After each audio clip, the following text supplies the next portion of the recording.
오늘 우리는 민수기 19장에 있는 부정을 씻는 물에 관하여 이야기해 보겠습니다. 이 부정이 무엇인지, 그리고 이 부정을 씻는 물은 어떤 재료로 또 어떻게 만들어지는지에 대하여 이야기해 보겠습니다. 민수기 19장 2절부터 12절까지 중요한 구절을 적었습니다. 부정을 씻는 물, 영어로는 water for impurity입니다. 흠 없는 붉은 암송아지 한 마리를 너희에게로 가져오게 하여라. 그것은 흠 없고 한 번도 멍에를 맨 적이 없는 것이어야 한다. 여호와 하나님은 모세와 아론에게 이스라엘 백성들로 하여금 붉은 암송아지 한 마리를 가지고 오라고 말합니다. 이 붉은 암송아지 한 마리는 바로 그리스도를 상징합니다. 흠이 없다는 것은 죄가 없으신 그리스도를 말하고 있고, 그리고 붉다는 것은, 이 붉은이라는 것은 죄의 육체의 모양으로 오신 그리스도를 상징합니다. 왜냐하면 이 붉은 암송아지는 그 털과 그 살같이 붉을 뿐 그 내적인 그 속은 붉지가 않죠. 그렇기 때문에 이것은 죄의 육체의 모양, 로마서 8장 3절에 나오는 죄의 육체의 모양을 가지고 오신 그리스도를 상징합니다. 즉 죄는 없으신, 죄의 본성은 가지고 있지 않은 그리스도입니다. 그리고 이것이 암송아지라는 것은 레위기에 보면 그 대부분의 제물들은 숫소입니다. 숫소.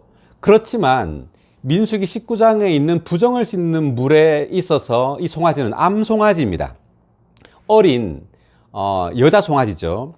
이 암송아지가 가리키는 것은 성경에서 남자는 객관적인 진리를 상징하고, 그리고 여자는 주관적인 체험을 상징합니다.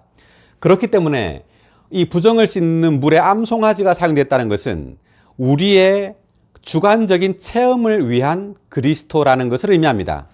주관적인 체험을 위한 물이라는 것을 상징하죠.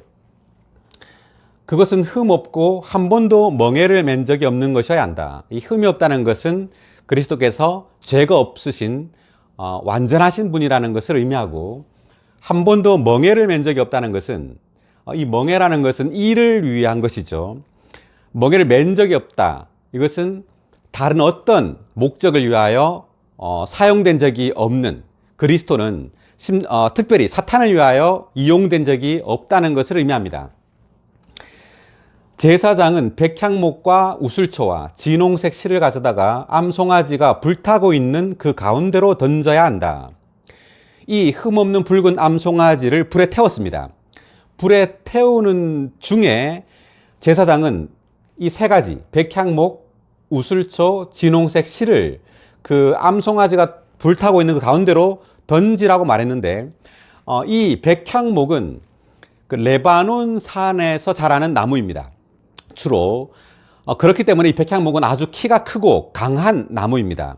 이것이 의미하는 것은 부활하시고 승천하시고 영광스럽게 되시고 아주 존귀하게 되신 그리스도의 인성을 상징합니다. 그리고 우슬초는 가장 작은 식물 중에 하나죠. 이것은 주님께서 우리의 죄를 구속하시기 위해서, 우리를 구원하시기 위해서 아주 낮추셔서 사람의 모양으로 오신 그리스도를 상징합니다. 그리고 진홍색 실이라고 했는데, 이 진홍색은 붉은, 아주 진한 붉은색이죠. 이것은 그 피 흘림을 상징합니다. 그리스도께서 피 흘려서 우리의 죄를 위하여 구속을 이루신 것을 상징합니다. 그렇기 때문에 이 붉은 암송아지가 타고 있을 때 이것을 넣었다는 것은 그리스도의 그 어떠한 그 방면들이 이 제 안에 포함되어 있다는 것입니다. 그렇기 때문에 그리스도의 그 높고 고귀한 인성, 그리고 자신을 낮추시고 겸손하신 그분의 인성, 그리스도의 인성, 그리고 그리스도의 구속, 이 모든 것이 이 제 안에 포함되어 있습니다. 정결한 사람이 그 암송아지의 죄를 거두어 진영 밖 정결한 곳에 갖다 놓아야 한다. 암송아지의 죄, 이 붉은 암송아지를 태웠죠. 뿐만 아니라 백향목과 우슬조와 진홍색 실을 함께 태웠습니다. 마지막으로 이 죄가 남았는데, 이 죄가 가리키는 것은 매우 중요합니다. 죄는 어떤 것의 최종 결과죠. 최종 결과란 말은 더 이상 다른 어떤 그 결과물이 없는 마지막 최종적인 결과입니다. 그렇기 때문에 이 제가 가리키는 것은 그리스도의 구속이 영원하다는 것을 가리킵니다. 그리고 부패하지 않는다는 것을 가리키고 더 이상 변하지 않는다는 것을 의미합니다. 그리고 이 죄는 그 과거를 위한 것이 아니라 장래를 위한 것입니다. 그리스도께서는 약 2000년 전에 십자가에서 구속의 일을 완성하셨지만, 한 번만에 완성하셨지만, 이 죄가 남아서 이 죄를 나중에 쓴다는 것은 우리의 일생 동안 그리스도의 구속을 주관적으로 이것을 우리의 생활 가운데 체험해야 한다는 것을 의미합니다. 그러므로 이 죄가 가리키는 것은 매우 중요합니다. 미래, 장래를 위한 것이죠. 우리는 죄를 범할 때마다 또는 사망, 죽음 안에 있을 때마다, 죽음을 접촉할 때마다 이 부정을 씻는 물을 우리에게 적용할 때 그리스도의 그 구속이 우리에게 적용되어 우리를 정결하게 하고 우리를 씻어주는 그러한 효능을 가지게 된다는 것을 의미합니다. 그것은 이스라엘 자손의 회중을 위해 보관하여 부정을 씻는 물을 만드는 데 사용해야 한다. 그렇기 때문에 이 죄는 보관해서 부정을 씻는 물을 만드는 데 사용했습니다. 어떤 사람의 시체든 그것을 만진 사람은 7일 동안 부정하게 된다. 자, 시체를 만진 사람이 부정하게 된다는 말은 죽음입니다. 이것은 영적인 죽음을 상징합니다. 우리가 일상생활 가운데서 또는 교회생활 가운데서 어떤 죽음을 접촉하게 되죠. 영적인 죽음을 접촉할 때 우리도 죽게 됩니다. 특별히 이때 상황은 민수기 16장에서 레위의 후손인 고라와 그리고 르벤의 후손인 다단과 아비람과 그리고 이스라엘 회중을 인도했던 그 인도자들 중에 250명이 모세와 아론을 대적하여 반역을 했습니다. 이것 때문에 여호와 하나님의 심판이 임했고 수많은 이스라엘 백성들, 그것을 따랐던 이스라엘 백성들이 죽임을 당하게 됩니다. 특별히 고라와 그 가족들과 그리고 고라와 관련된 사람들은 산채로 그 땅이 입을 벌려서 산채로 그들을 스올로 내려가게 했죠. 죽음을 거치지도 않고 바로 스올로 내려가게 했습니다. 그리고 250명도 함께 그 여호와의 불에 의해서 심판을 받았습니다. 이를 따랐던 수많은 사람들이 죽음으로 그 이스라엘 백성의 천막이든 어디든 곳곳에 시체가 있었습니다.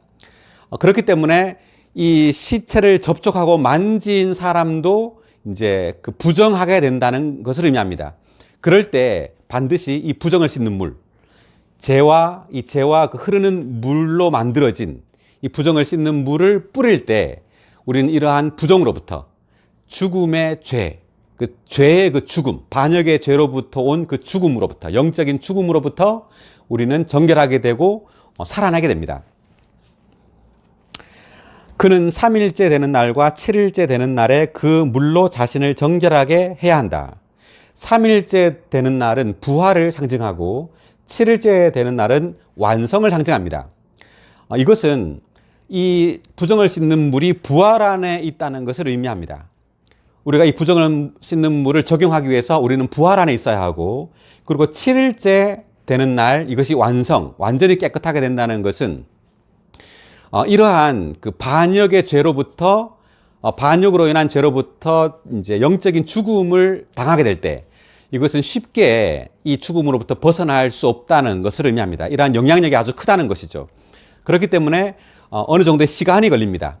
우리는 이러한 부정을 씻는 물에 의해서 여러 번 씻음을 가질 때 우리는 씻겨지고 이 부정으로부터 정결하게 됩니다.